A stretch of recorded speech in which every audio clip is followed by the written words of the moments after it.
सभी दोस्तों को नमस्कार, जय हिंद। मैं नरेश सिंह आप सभी का यूट्यूब चैनल में स्वागत करता हूं। दोस्तों आज के वीडियो में बात करेंगे model paper number 10 part number 5। इससे पहले हम 10 मॉडल पेपर के पार्ट 4 कर चुके हैं, जिसमें 129 क्वेश्चन तक कंप्लीट हो चुका है और ये पार्ट नंबर 5 है, जिसमें क्वेश्चन नंबर 129 से 160 तक होंगे, 160 तक होंगे। और ये LDC एग्ज़ाम जो भी CRP में होने वाले हैं, चाहे सब इंस्पेक्टर, हेड कांस्टेबल, उन सभी के लिए बहुत ही महत्वपूर्ण है। और इसमें ऑल सब्जेक्ट के क्वेश्चन दिए गए हैं, यानी कि जिस प्रकार से आपका सिलेबस से पेपर आता है उसी प्रकार इसमें क्वेश्चनों को बनाया गया है।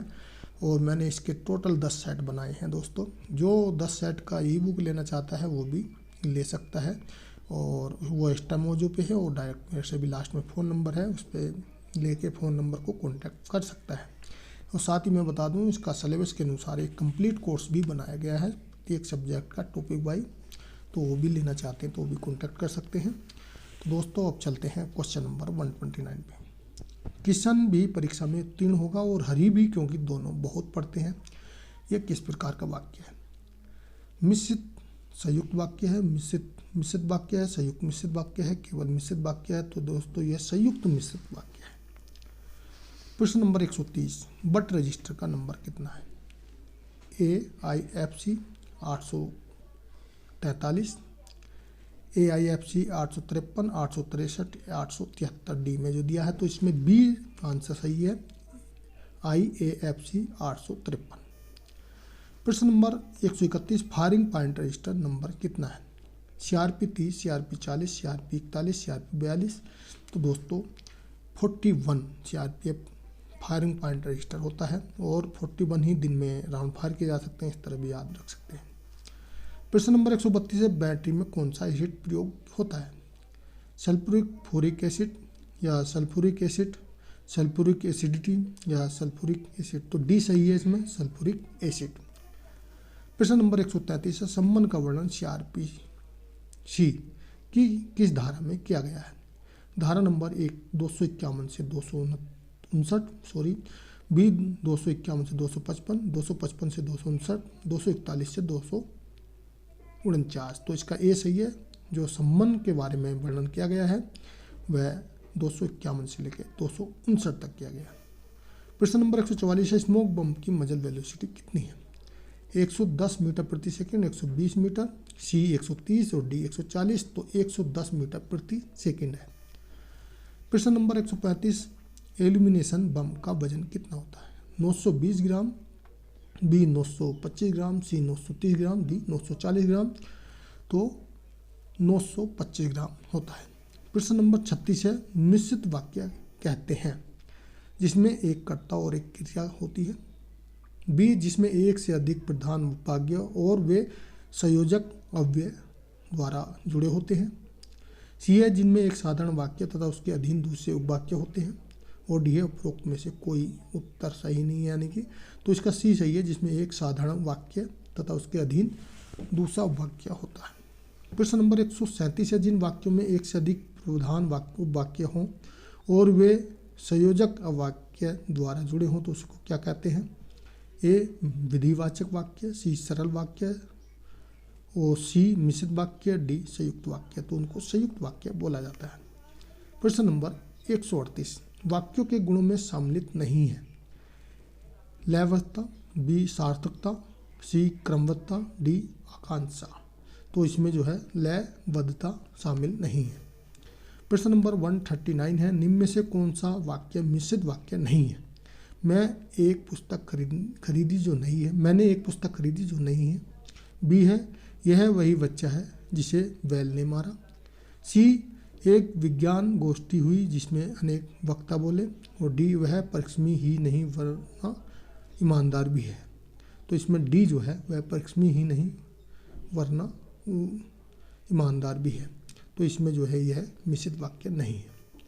प्रश्न नंबर 140 है, 3 व्यक्ति XYZ ने साझा आधार पर एक कार किराए पर ली 1040 रुपये में, और उन्होंने 7, 8, 11 घंटे तक इस्तेमाल किया।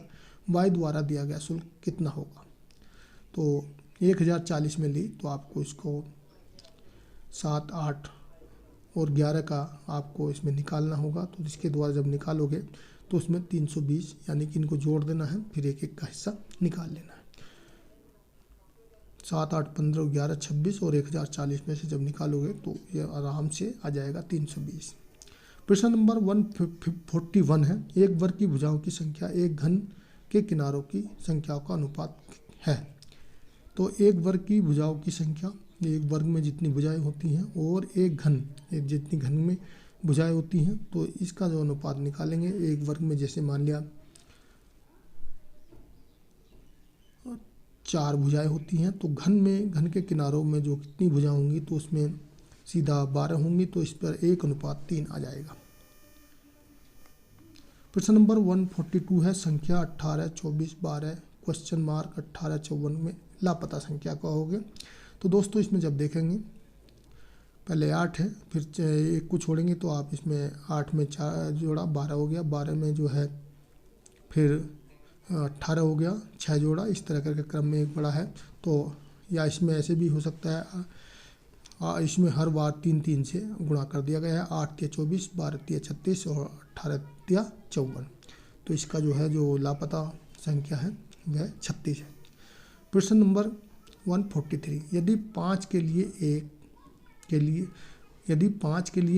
और 6 के लिए B, यानी कि आपका अल्फ़ाबेट वाला जो रीजनिंग है उससे क्वेश्चन है। मैंने जो है नंबरिंग वाले रीजनिंग पे एक कॉन्सेप्ट बेस्ड वीडियो बनाया, आप उसको देख लें पहले, आप इस तरह का रीजनिंग करने से पहले, क्योंकि कॉन्सेप्ट समझना ज़रूरी है।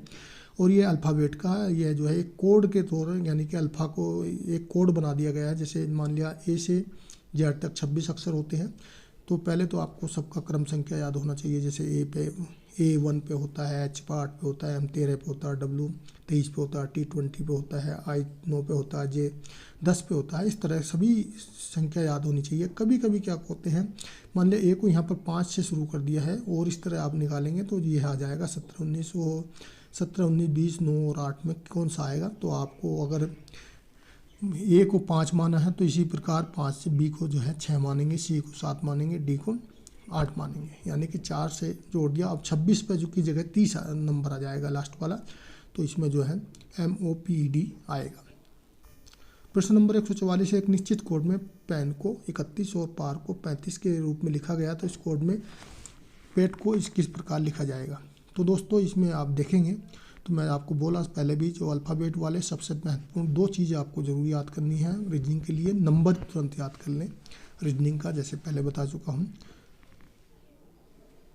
जैसे P जो है यहाँ 16 पे नंबर पे आता है और A 1 पे, 16 1 17 हो गया, और N जो है 14 पे आता है।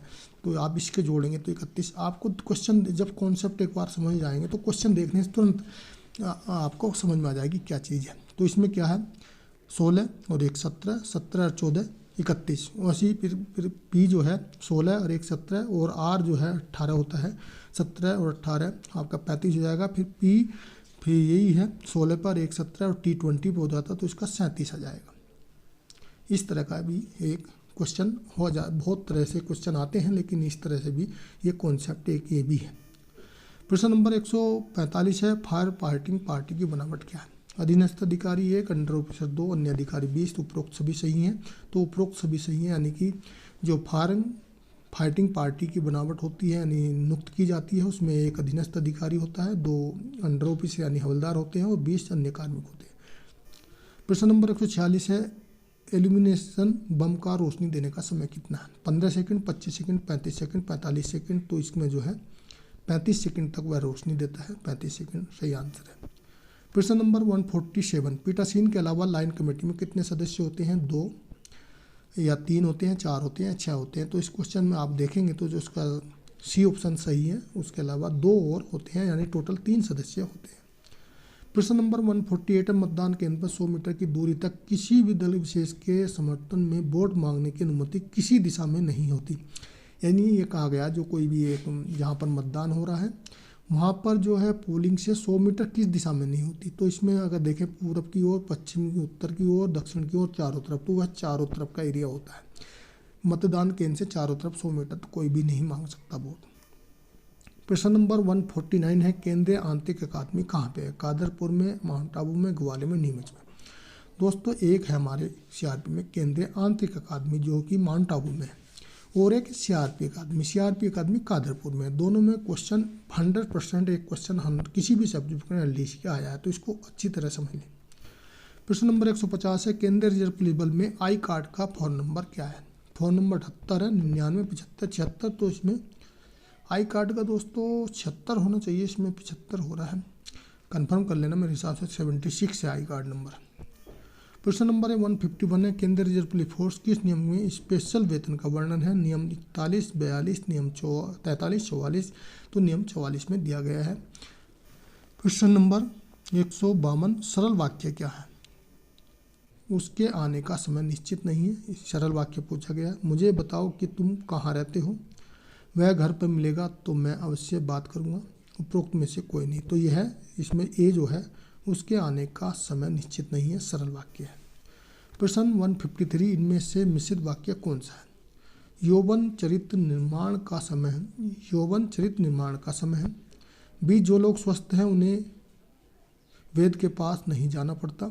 सी, करो या मरो। डी, उपरोक्त में से कोई नहीं। तो इसमें बी, जो लोग स्वस्थ रहते हैं उन्हें वेद के पास जाने की आवश्यकता नहीं पड़ती, यानी कि यह मिश्रित वाक्य है। एक मैंने वाक्यों के संबंधी वीडियो बनाया है, मिश्रित वाक्य, सरल वाक्य, संयुक्त वाक्य, मिश्रित सरल वाक्य, उसको भी आप एक बार देख लें। प्रश्न नंबर 154 है, संयुक्त वाक्य पहचानिए। उत्तर देने का यह ढंग ठीक नहीं है। बी, उसे गर्व है कि वह उच्च कुल में पैदा हुआ। सी, दवा लो और बुखार कम हो जाएगा। उपरोक्त में से कोई नहीं, तो दवा लो और बुखार कम हो जाएगा संयुक्त वाक्य है। प्रश्न नंबर 155, कौन सा मिश्रित वाक्य है? वह ज्ञानी है किंतु जिद्दी है। बी, सीता पढ़ रही है। सी, आकाश में बिजली चमकती है। और डी, वह कौन सा व्यक्ति है जिसने महात्मा गांधी का नाम ना सुना हो? तो इसमें जो है डी वाक्य मिश्रित वाक्य है। प्रश्न नंबर 156, 1 जनवरी 1995 को रविवार था। 1 जनवरी 1996 को सप्ताह का कौन सा दिन होगा? तो दोस्तों यह कैलेंडर वाला क्वेश्चन है।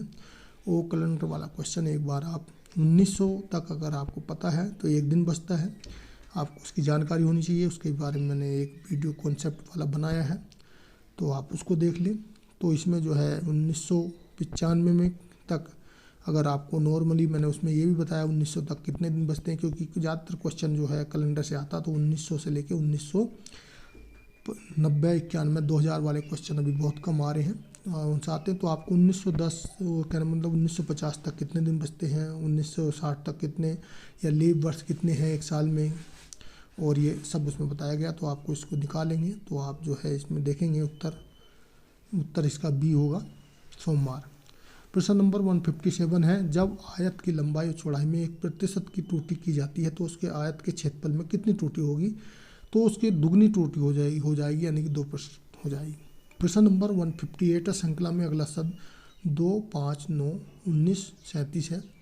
तो आगे वाला क्या होगा? यहाँ पर क्वेश्चन इस तरह का है। तो दोस्तों इसमें क्या हुआ है, जैसे 2 दूनी 4, 1 5, 5 दूनी 10, -1, 9 दूनी 18, 1 19, 19 दूनी 38, 1, यानी एक बार 1 प्लस कर दिया गया, एक तरफ बार माइनस कर दिया गया है। तो इसमें जो है आप 37 दूनी 74 और इसमें 1 जोड़ेंगे तो 75 हो जाएगा, यानी बी ऑप्शन राइट होगा। प्रश्न नंबर 159, एक परीक्षा में 10 सच्चे झूठे प्रश्न हैं, तब इन सवालों का जवाब दिया जा सकता है 20 तरीके से, 100 तरीके से, 240 तरीके से, और डी 224 तरीके से। तो दोस्तों इसमें एक जो तरीका है, यानी कि पहली संख्या और का लघुत्तम प्लस लास्ट वाली का, और उसमें से 1 माइनस करना होता है, तो इसमें 124 आ जाएगा। प्रश्न नंबर 60 और लास्ट है, निम्नलिखित में से अगला शब्द क्या होगा? D, C, X, W, F, E, V, U, H, G, T, S और क्वेश्चन मार्क है। तो इसमें दोस्तों देखेंगे आप डी, ई, एफ, एक छोड़, कहना मतलब डी, ई, एफ, प्रत्येक पहले वाला शब्द डी, ई, एफ, जी, एच, आई, जे। तो जे किस में है? सी में, अकेला सी में, तो आपका पहले ही आंसर हो जाएगा। लेकिन और भी देखना, तो सी, डी, ई, इसमें ये आ गया FGHI, तो सी वाला आंसर राइट हो जाएगा। एक एक करके इसमें किया गया है। तो दोस्तों इस वीडियो में इतने ही क्वेश्चन थे, और वीडियो अच्छा लगा तो वीडियो को लाइक कर दें, दोस्तों को शेयर कर दें, चैनल को सब्सक्राइब कर लें, साथ में लगी बेल आइकन को दबा लें। और दोस्तों वेबसाइट पे आप मेरी जाके विजिट कर सकते हैं, वहाँ पर भी आपको ये सब कुछ पढ़ने के लिए मिल जाएगा ldcnetexam.com पे। ये मेरा व्हाट्सअप नंबर है 8825072295। ये जो है मेरा यूट्यूब चैनल का लिंक है नीचे, यानी कि लिंक लिखा हुआ है। और ये एक टेलीग्राम चैनल है, जिसने LDC एग्ज़ाम देना चाहते हैं टेलीग्राम को ज्वाइन कर लें, टेलीग्राम इंस्टॉल कर लें। उस पर एक ग्रुप बनाया गया है, क्योंकि व्हाट्सएप पे 250 की कैपेसिटी होती है, जबकि वहाँ पे अधिक है, तो इसलिए आप टेलीग्राम भी ज्वाइन करके आप उस ग्रुप को ज्वाइन कर सकते हैं। वीडियो देखने के लिए थैंक यू।